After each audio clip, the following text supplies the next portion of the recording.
When you think of Jammu and Kashmir, what first comes to mind? I bet for many, it's headlines about conflict, maybe tension. Yeah, that's often the lens it's viewed through. And, for good reason sometimes. Exactly. But what if I told you that beneath that sort of complex surface, the region's actually going through this incredibly pivotal moment, a really unique transformation? Mm-hmm. So today, we're doing a deep dive into precisely that.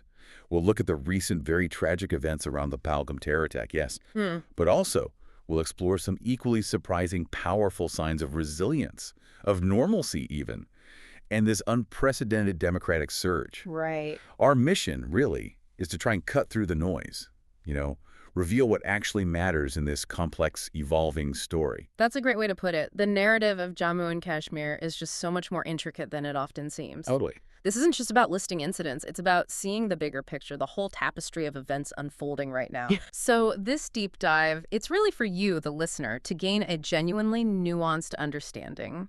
We want to connect the dots between things that might seem separate, like a horrific attack, and then record-breaking elections. Right. And uncover insights that, honestly, might redefine what normalcy and progress even mean in a place with such a tangled history. Okay, let's start then.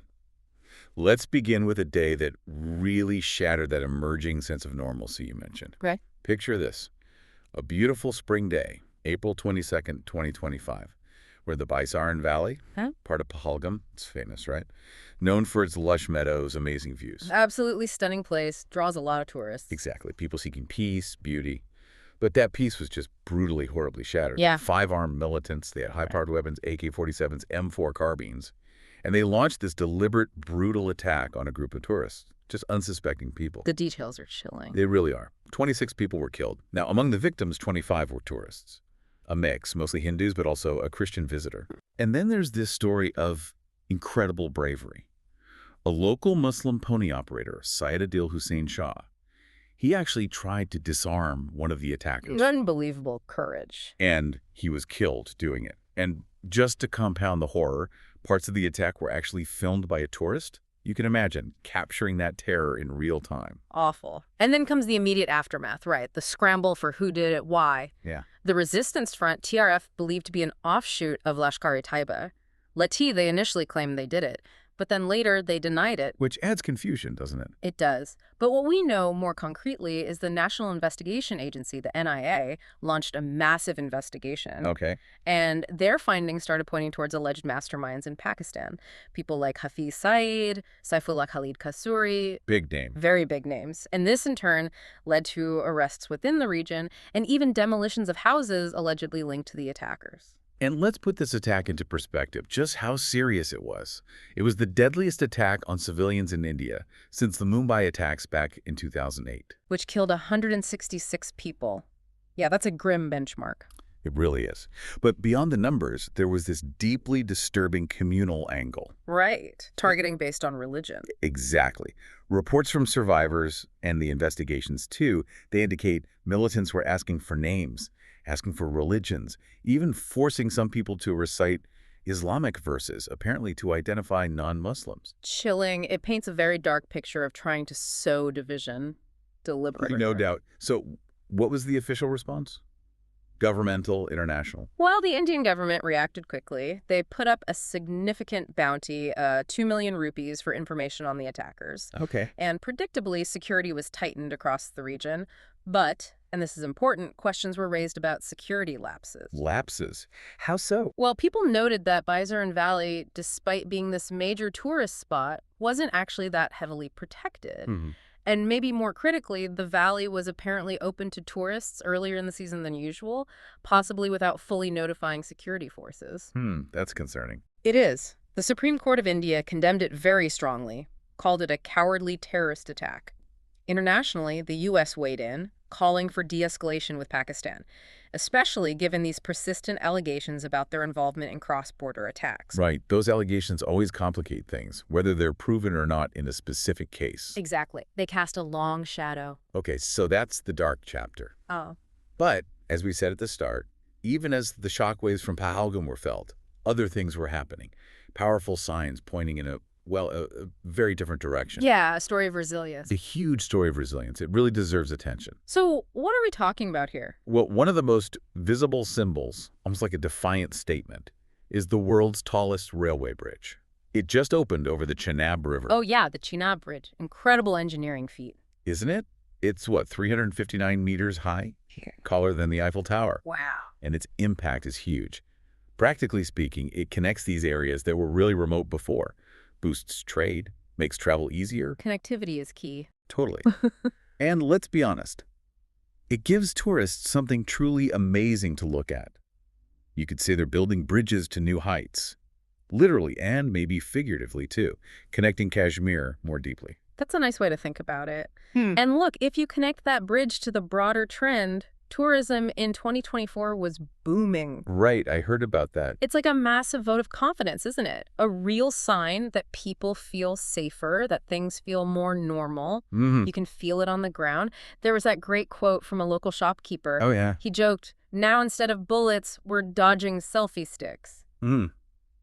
Oh, it says a lot, doesn't it? It really does. It captures the shift in atmosphere perfectly. So what's driving this shift? It's not just happening by accident, presumably. No, definitely not. It's driven by, well, several things. Significant development projects like the bridge, vastly improved security infrastructure that's undeniable, Okay. and strategic efforts to integrate the region, especially after the revocation of Article 370 back in 2019. Right, Article 370. Remind us briefly what that was. Sure. Think of it like a special status for Jammu and Kashmir.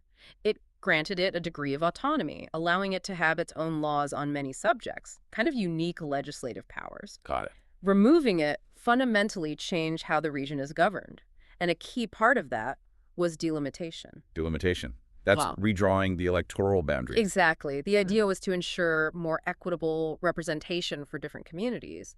It was, and still is, controversial for some, no doubt, but it was seen as crucial for political and economic integration going forward. So it seems like these big changes, Article 370 removal, delimitation, controversial as they might be, are maybe fostering a new kind of stability, allowing this progress we're seeing. It appears that way. The surge in tourism, these major infrastructure projects like Chenab, they feel like powerful signals. Like there's a real deep-seated hope for the future taking root among people. Hope is a powerful thing. Really is. So infrastructure is one thing, tourism is another. But you mentioned maybe the most profound shifts are happening at the grassroots level, Yeah. with people's voices. Yeah, I think so.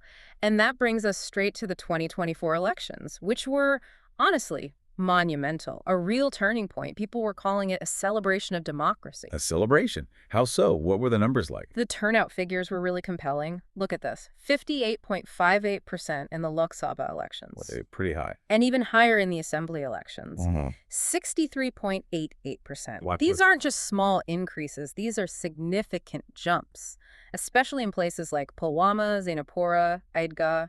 Areas that we're known for different things. Exactly. Hotbeds of militancy, political apathy, boycott calls in the past.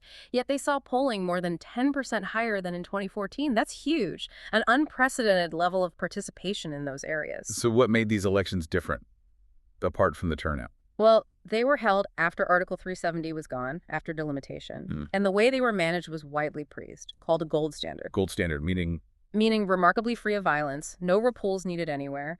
That's incredibly rare in Jammu and Kashmir's electoral history, which has often been quite tumultuous. Yeah, that's significant. People even had a local term for it, Jashni Jamhuriyat. Celebration of democracy. Exactly. Imagine that, voting as a festival, especially in a place with such a tough past. It really felt different. Maybe a model for peaceful democracy? Perhaps. So who gets the credit for managing it so well? The Election Commission played a huge role. Very meticulous work, ensuring accuracy, security, making it easy for people to vote. From the complex job of redrawing boundaries to managing all the logistics on the ground, their efforts were central. And what does this level of engagement, this Jashni Jamhuriyat, tell us about what people actually want? I think it speaks volumes. There was this powerful quote from a voter in Pulwama, actually. What did they say? Something like, "For too long, we've been told what we want. This time, we're showing them." Wow. That hits hard. Doesn't it? It's about reclaiming agency, choosing to shape their future with the ballot, not bullets. So this democratic surge, it feels like a clear sign. A collective desire for peace. A determination to reclaim the future through participation. Undeniably, it's a powerful statement coming directly from the citizens. Okay, let's bring these threads together.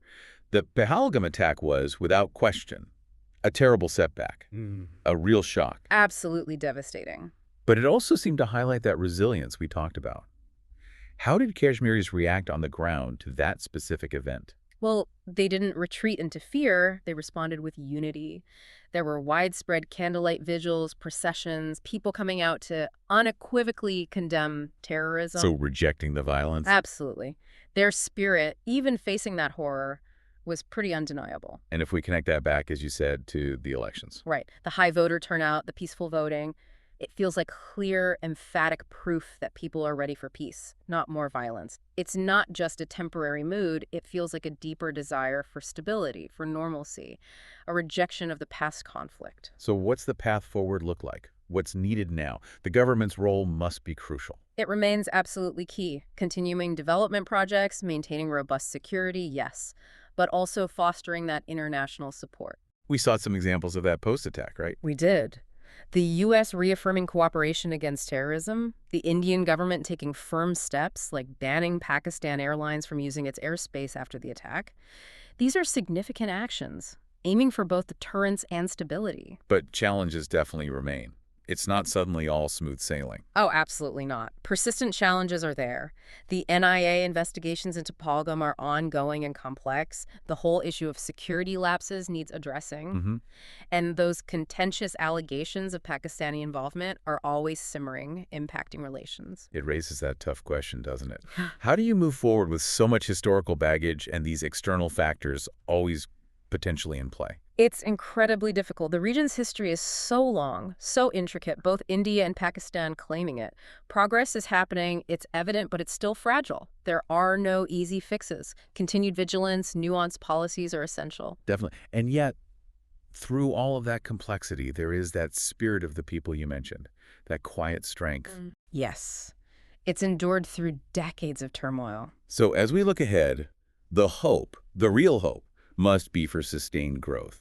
For Kashmir to emerge not just as a region surviving its past, but really thriving, finding peace, finding prosperity. That's the goal, thriving. So we've covered a lot of ground today, haven't we? Quite a journey. We really have. From that harrowing tragedy in Pahalgam, then shifting to see these tangible signs of progress, like the bridge.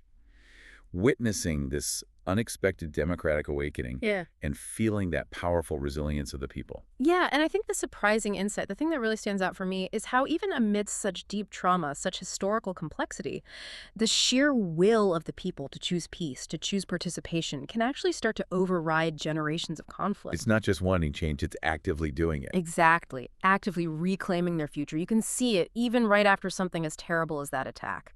So maybe a final thought for you, our listener, to ponder. As you reflect on this, consider how moments of profound crisis, like Pahalgam, can sometimes act almost like catalysts, revealing the deeper strength of a community's will to shape its own destiny.